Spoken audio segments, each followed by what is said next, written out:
오늘은 ETF 분석을 해보겠습니다. ETF의 핵심이라고 할 수 있는 미국의 대표 지수 ETF를 볼 건데요. 각종 상품 비교와 수수료까지 검토했으니 오늘 영상만 보셔도 투자에 많은 도움이 되실 겁니다.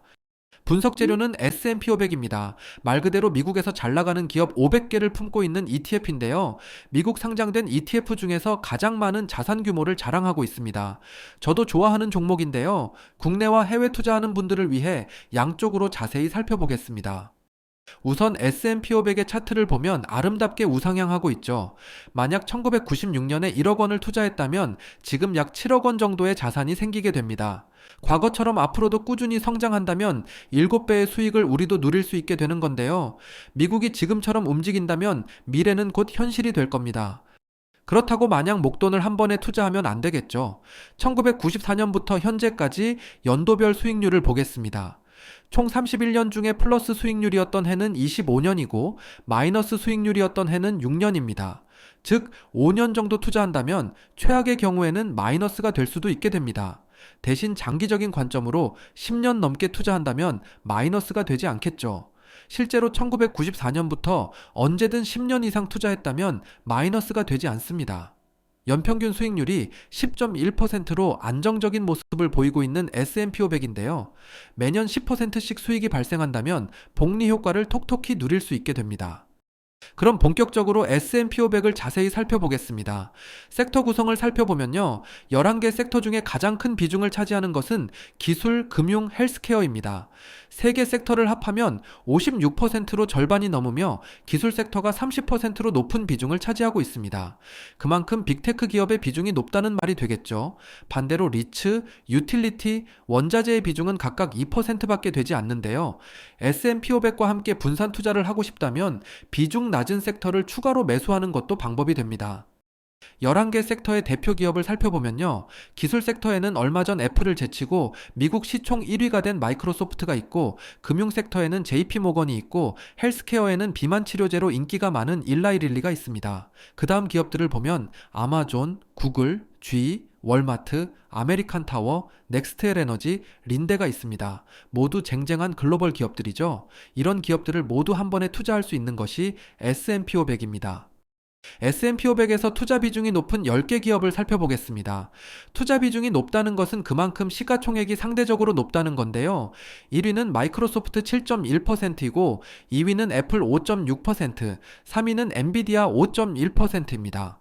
500개 기업 중에서 10개 기업의 비중을 보면 32.1%가 되는데요. 3분의 1을 차지하고 있습니다. 비중이 높다는 것은 이 기업들의 주가 방향에 따라서 S&P 500의 방향도 결정된다는 이야기인데요. 그래서 탑10 기업들은 잘 알아둬야 합니다. 간혹 여기서 탑10 기업 중에서 직접 투자하고 싶은 마음도 드실 텐데요. 어떤 기업이 10년 뒤 혹은 20년 뒤에도 살아남게 될까요? 과거 사례를 살펴보면요. 1980년도에 1위였던 IBM은 현재 탑10에서 한참 멀리 떨어져 있습니다. 2000년도에 1위를 했던 GE 또한 현재 사라졌죠. 그렇다는 것은 현재 탑10에 있다 하더라도 미래를 장담할 수 없다는 이야기인데요. 무엇을 선택하든 옳은 답을 찾기란 어렵습니다. 하지만 S&P 500에 투자하면 시총 변화에 맞게 고르게 분산 투자하기 때문에 문제가 없습니다. S&P 500에 1980년부터 지금까지 투자하고 있다면 IBM을 거쳐 GE를 지나 현재 애플과 마소의 큰 비중으로 투자하게 됩니다. 우리는 아무것도 신경 쓰지 않아도 알아서 비중을 조절해 주는 것이죠.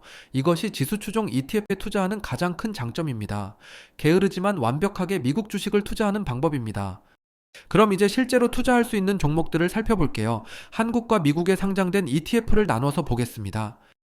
미국에 상장된 S&P 500을 살펴보면요. 4가지가 있습니다. SPY, IVV, VOO, SPLG입니다. 같은 지수를 추종하기 때문에 수익률은 같다고 볼게요. 그럼 우리가 중요하게 봐야 할 것은 자산 규모와 총 비용입니다. 자산 규모는 가장 적은 SPLG마저 35빌리언 달러입니다. 원화로 보면 48조 원인데요. 엄청난 규모죠. 4개 종목 모두 만족할 만한 규모를 충족하고 있습니다. 그럼 우리가 봐야 할 것은 단 하나겠죠. 총 비용입니다. 가장 저렴한 것은 SPLG로 0.02%입니다. 원래 SPLG는 IVV와 VOO와 동일하게 0.03%였는데 총 비용을 낮춰 매력을 높였습니다. 우리는 운용사가 이런 혜택을 주면 SPLG에 투자하면서 이익을 챙기면 됩니다. 참고로 SPY와 SPLG는 같은 회사인데요. 그래서 SPY는 총 비용을 낮추지 않고 그냥 그대로 유지할 것 같네요. 현재 매수할 수 있는 한 주당 가격을 살펴보면요. 상장일이 가장 늦은 SPLG가 가장 저렴합니다. 8만 원이면 한 주 살 수 있죠. 현재 매수할 수 있는 1주당 가격을 살펴보면요. 상장일이 가장 늦은 SPLG가 가장 저렴합니다. 8만 원이면 1주 살 수 있죠. 총 비용 면에서도 SPLG가 좋았는데 가격에서도 매력적입니다. 미국에 상장된 S&P 500을 매수한다면 SPLG를 선택하는 것이 좋습니다. 간혹 나는 너무 걱정돼서 자산 규모가 컸으면 좋겠다. 뱅가드 상품에 투자하고 싶다. 하시는 분들이 있는데요. 그것은 개인 투자 성향이니 나에게 맞게 변경하셔도 됩니다. 숫자로 보면 SPLG가 가장 좋다는 거니까요. 같은 지수 추종 ETF라도 수익률이 다르면 어떡하나요? 라고 물어보실 것 같은데요. 네 가지 ETF의 주가 차트를 가지고 왔습니다. 꼭 하나로 그린 것처럼 모두 동일하죠. 모두 같은 지수를 추종하기 때문에 당연히 같을 수밖에 없습니다. 간혹 오차율이 발생돼서 틀어지는 경우가 있는데요. 운용사에서 최대한 맞추려고 노력하기 때문에 길게 보면 결국 비슷한 그림을 그리게 됩니다. 댓글로 문의 주시는 내용들을 보면 오차율까지 고려해 투자하고 싶은 분들도 계신 것 같은데요. 제 의견을 말씀드리자면 저는 고려하지 않습니다. 왜냐하면 오차율과 괴리율은 과거의 데이터이며 미래가 어떻게 될지 모르는 숫자입니다. 심지어 그 오차가 오히려 수익률 측면에서 좋게 나오는 경우도 있죠. 마지막으로 오차율과 괴리율은 우리가 확률적으로 고려할 수 있는 부분이 아니기 때문에 저는 판단 기준에서 제외하고 있습니다. 이제 한국에서 투자할 수 있는 S&P 500을 살펴볼게요. 한국은 크게 세 가지로 나눠서 볼 수 있는데요. 일반, 해지, TR 상품입니다. 일반 상품은 앞에서 소개한 미국에 상장된 종목과 동일한 상품입니다. 해지 상품은 종목명 뒷부분에 H가 들어간 상품으로 환율 변동과 상관없이 주가 수익률만 따라가는 종목이죠. 한국에서는 원화로 투자하기 때문에 환율 변화에 따라 주가가 함께 움직이기 때문에 이를 보완하려고 나온 상품입니다. 환율 변동성이 싫다면 해지 상품에 투자하면 됩니다. 마지막으로 TR 상품은 토탈 리턴의 약자로 S&P 500에서 나오는 배당금을 알아서 재투자해주는 상품입니다. 배당금이 나오면 재투자해서 복리 효과를 더 높이 가져가는 것이 좋은데요. 분기마다 나오는 배당금을 알아서 재투자해주기 때문에 귀찮은 일이 줄어들게 됩니다. 나의 투자 전략에 따라 세 가지 중에 선택하면 되는데요. 총 비용은 어떻게 구성되어 있는지 하나씩 자세히 살펴볼게요. 일반 상품의 총 비용을 보겠습니다. 총 비용은 운용사에서 이야기하는 총 보수에서 기타 비용과 매매 중개 수수료를 더한 값으로 우리가 지불하는 최종 비용입니다. 8가의 종목 중에 3개 종목이 0.2% 이하로 구성되어 있습니다. 타이거, 에이스, KB스타 종목이네요. 나머지는 총 비용이 높죠. 특히 하나로 미국 S&P 500은 0.85%나 됩니다. 4배 이상 차이가 나는데요. 비용은 낮을수록 좋으니 잘 선별해 투자해야겠습니다.